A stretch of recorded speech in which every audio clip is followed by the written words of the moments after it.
Hi everybody, I'm Michelle with Birdie Bloom, and today I am bringing you this bag.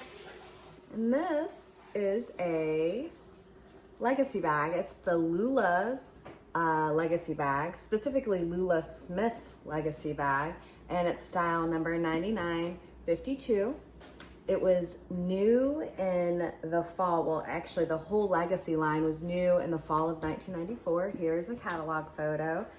And if you've heard me talk about the legacy line before, which they're all going, thanks to a subscriber who pointed this out a long time ago at this point, they're all gonna have these riveted straps. And this line was an ode to the duffel sack, the famous duffel sack, one of my favorite styles, a bag that's I consider, and I'm sure other people would agree, it's the longest running line or longest running bag by Coach. They continue to do it the same, practically the same. There are some adjustments, but it's the same bag with the same style number for the longest amount of time. And then of course, Coach does do a lot of different takes off of the duffel sack for more modern, in the more modern era, which I'm not really that familiar with, so I'm not gonna talk about it. But yeah, anyways, the legacy line is an ode to the duffel sack, and this is the Lula's legacy, number 9952. Before I get into it, does anybody else call this the Lulu's legacy? Or yeah, I mean, I guess that's all I do. I call it the Lulu's legacy a little too much. I get mixed up all the time. And because of that, I'm probably not the only one. And it just might be something you want to type into a search if this is a style bag that you're looking for, just to see what other options are out there. There's actually quite a few of these available, I think at reasonable prices.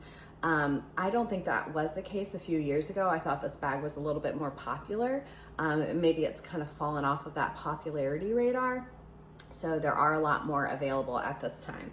But back to the catalog photo. And what I've mentioned before about the legacy line, Coach took workers and maybe customers, and they named these bags in the legacy line off after these people. And there's little snippets about, I guess, who the person was and their legacy. So in this case, Lula's grandfather, Fred E. Johnson, was born in the 1800s. His memory lives on where he helped build the Bankhead Tunnel. And that is the Lula's legacy. Now, I don't know if Lula was an employee or a customer, but yeah. So another interesting thing, and I've talked about this before with the Janice's legacy, I actually have been in contact with Janice, who the bag was named after. She happened to be a customer. I got in contact with her on Facebook actually, and she said that they gave him a bag. They gave him the bag that they were named after. They did a photo shoot. They flew him somewhere. And yeah, it was just a nice little day trip. So, and that is the legacy line. Okay, so this has a drawstring closure, obviously, and an inside open pocket. Show that to you. That is where you'll find the creed on this bag. So inside open pocket, no zipper there, and then just a big cavity. And the strap is quite long. It's 55 inches and adjustable. I have it right now on the longest rivet, or the longest length, so I will try it on with that, and then I'll also shorten it. And it's about 9.5 inches by 11 inches by 5.5 inches about. So the colors that I know this bag came in are olive, and just another little tip here, olive was actually a new color in the fall of 1994 when this line and this bag was released. So olive is a color, black, British tan, mahogany, red, navy, and taupe. It could have come in other colors, but those are for sure colors that the Lula's bag came in. And this is a British tan one.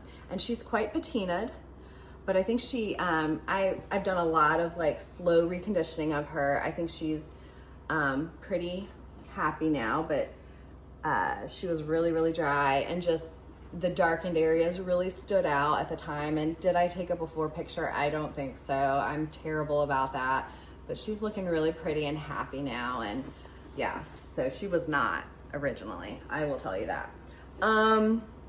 So yeah, here's another catalog photo from 1995, which I just thought was a really pretty picture of the Lulas. And then I wanted to tell you that in 1996, the Berkeley line came out. And then I'll also mention, this is something that I've seen happen because of the popular Berkeley saddlebag. People will call any type of saddlebag or crescent bag a Berkeley. They'll use that term. And let's just be clear what the Berkeley line actually is. It's a specific line. It's not a bag. It's a specific line that basically reversed the bag. Not completely, that's not all it is, because it actually has pebbled leather, like that from that Sonoma line. It has pebbled leather where you do see the regular leather, and then the outside is going to be the raw, you can call it suede, but it's really just the raw leather. And I'm gonna show you that. We'll get into that here in just a moment, but let's talk about it. So here's a side-by-side photo from the fall of 1996 of both the Lula's Legacy and the Berkeley version. The Berkeley version is actually called a Berkeley Drawstring, and it has a different style number. And that is gonna be the case anytime that Coach changed the leather or the fabric. Even if it was the exact same bag, it's going to have a different style number. And in this case, the Berkeley Drawstring is a number 9012. I just thought that was also a really pretty picture of both of those bags side by side. And I've talked about this before as well, but we'll just say it again. The Berkeley only came in 4 different colors, the Berkeley line. That would be red, black, mahogany, and what they called rust. Russet. And rust is kind of like that British tan version, or rust is the British tan version of the Berkeley line. So again, Berkeley is not a bag, it is a line. And I have, here's just another side-by-side photo, which I thought was pretty.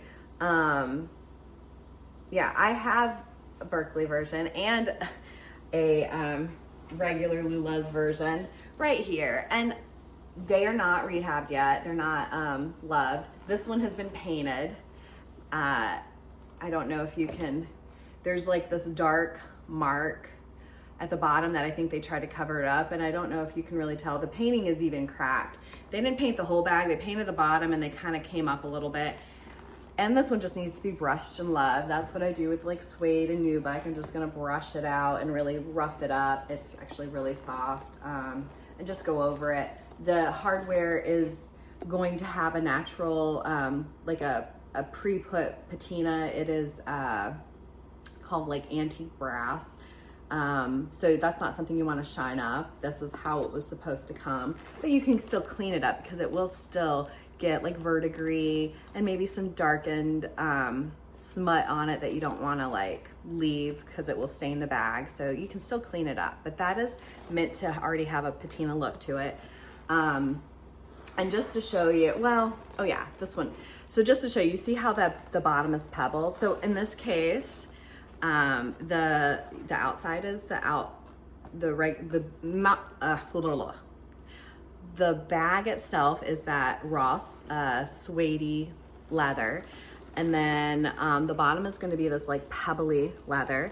The tag for a Berkeley line is going to also be a pebbly leathered tag. This is just a split, and it just needs to be you know, leather glued together and fixed.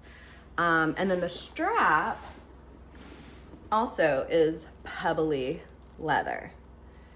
And that is how the Berkeley line was made.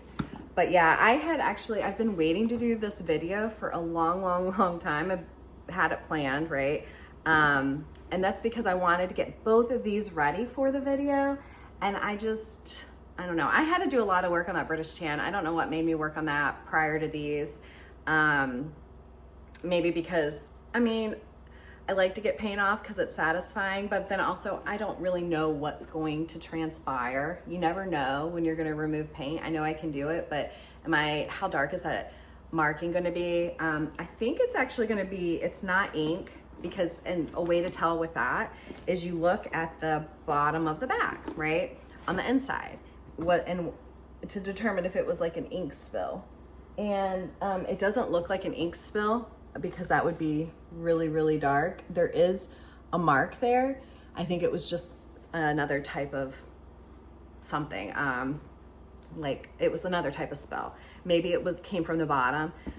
So I think I'll be able to get it out, but I don't know. Either way, it's gonna be better without the paint, even if there is a darkened mark, because the paint is just, it's suffocating the bag. So let's see if you might be able to see it a little bit better. The cracking, you see? And it doesn't look good. That's nasty. So I'll eventually get it cleaned up. Yeah, that's why it took me so long, because I haven't yet. Okay, so we're gonna try it on. I'm also getting a black one ready for a friend. It was really dirty on the inside. These bags, I think I'm gonna try to do a rehab video on it, by the way, but these bags are really easy just to flip inside out. And that's how I would recommend you cleaning it. You don't have to flip it inside out if it's not like super dirty. You can just brush it and vacuum it and then, you know, condition the outside. But if it is really dirty and it's one of those bags that you might otherwise think you would want to like submerge in water or dunk, again, I don't like using that word anymore because it seems like it's turned into like soaking, and I just don't think a bag needs to ever be soaked, even though I might use water to clean a bag. And in that case, I am for the black one. And so I turned it inside out and I brushed all of the stuff really well. And then I used, in that case, the Lexol soap to clean it. I ran it under water, just the outside, and then I let that dry. And now I'm gonna tackle, just the inside. And it turned out great, and it's clean now. And then I turned it back out, so the regular leather's facing outwards, and I'm going to tackle that part. And I'm probably, because it is quite still dirty, I'm probably gonna use an outside water cleaning. And in that case, it would be getting it all soapy and rinsing it off. I'm not like letting it soak in water, submerge it. I'm not saying that you can't, I'm not fully against that. There are things you should always consider when you submerge a bag in water, but I do like a clean bag. I think that's important. It's not always necessary to submerge it in water though, or even clean with water. There's other ways to get to it. But sometimes when you have to, if you can turn the bag inside out and clean it separately, the outside and the inside, I think that's ideal. Okay, so let's try her on. I know that was a lot of talking. I'm sorry. Okay, normally I am a bucket bag person. That's why I like the duffel sack. I have another favorite bag, which I have with me. I wore it today already, so I'm gonna show you. And normally I like wearing my bucket bags. I like drawstrings too. The duffel sack is a zipper, but whatever. I've said this before. I like to wear my bags open. I don't like that for the Lula's Legacy. And she's really easy to cinch close. I think she looks better cinched closed, 100%. And this is too long for me, but I have it long, so let's go ahead and put it over my, or crossbody it, which I would do this for convenience. I don't think it looks necessarily the best. It doesn't look too bad. That's crossbody at its longest length. A lot of people will take this strap and substitute shorter straps, substitute the bag that they're using that has a shorter strap and use the longer strap on it for whatever reason. Maybe they just like a different wear, they need the longer strap, they want to crossbody it. So that is something that the Lula strap is popular for, to be reutilized on other bags. So this is how it looks just from a side view. Now that strap is going all the way down the side. I do like the golden rivets. It kind of just adds more bling to a bag. I think she just turned out so pretty. Just want to show her off. I will be listing her for sale, by the way. Oh, that is cute. I like this so much better. I really like the rivets on the side of the bag like that. I like that short carry. It feels really, really good. Yeah. You know, I had seen, this was years ago, I started seeing complaints about the Lula's bag. Maybe this is why it fell out of popularity. People were complaining that the strap came undone. I mean, did anybody else hear that? Does anybody know what I'm talking about? I have no idea why it would. I mean, plenty of bags have this type of strap. I'm not sure. I mean, it feels really, really secure to me, especially if you end up having something in it. Maybe they had something wrong with their strap, but I heard other people complain about that. And I have no idea why they would. If you know what I'm talking about, maybe you could share that information. Because this does not seem like it's going to come undone at all. It seems very, very secure. There was some sort of complaint about it. Oh, you know what could also be done? We're gonna do that. I'm just gonna do it. This was not a bag that was meant for doubling up the strap, but you can still do it. So the bags where it was meant to double up the strap, this piece is gonna be a lot looser. It's gonna just like, this is really kind of, I have to push it to move it. This piece will be like, but we can double it because it's like the same strap, right? So let's double it up. Oh, before I do that, I want to show you my bag.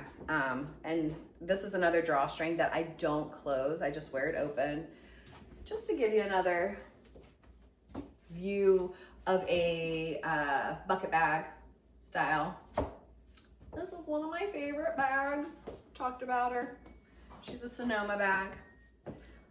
The natural green Sonoma. She's black. Okay, give me a minute. I'm gonna double it up. Well, while I'm doing it, let's show you some other things. So, Coach has sold a few Lula's Legacies on their Reloved program, and I thought they were just really lovely pictures. I'm gonna show them to you here. They look really nice and lovely. Just a few. Okay. Oh, I did it the wrong way. Okay, I gotta redo it. I was gonna make do, but no, I did it the wrong way. I put it on the wrong part of that strap. Okay, redoing it. I'm just show you. You're gonna put it on the top. I had it on the bottom. And this is why you want this thing to be kind of loose. You want to make sure it's not poking into your strap if you're doing it on a bag that wasn't made for it. It's going to work still. Still going to work. Okay. Please don't tell me I twisted it when I did that. No, I didn't. Okay. That took a long time. Okay. I obviously don't have the habit of doing such. Let's just cinch her nicely. Oh my gosh, she is super cute. Okay, so this is what she looks like doubling up the strap. Again, the bag was not necessarily meant for that because of the hardware, but you can still do it. And I'm just gonna put her on my shoulder now for her little short carry. And that is so cute. I love it. It's a really great bag. And there's quite a few available. Let's see, what else did I want to say about this? I guess that's really it. I've seen this bag made into the early 2000s, so that's why you might see quite a few. So from 1994 to the early 2000s, you can find this bag being produced. So quite a few years under its belt. It's a great little bag. I hope you like this video. Let me know what you think about the Lula's Legacy. I still want to say Lulu. Anybody else? I still do. Like this video if you liked it. Subscribe to my channel if you don't already. Come check out Vintage Coach Eye Candy on Facebook, where you can just share your pictures of Vintage Coach, share your love for Vintage Coach, and then also check out the pictures of others who share theirs. So you're amongst like-minded people, no matter how big your collection or small it is, or non-existent. Maybe you're just interested in looking at them. But yeah, thanks for watching, everybody. Bye-bye.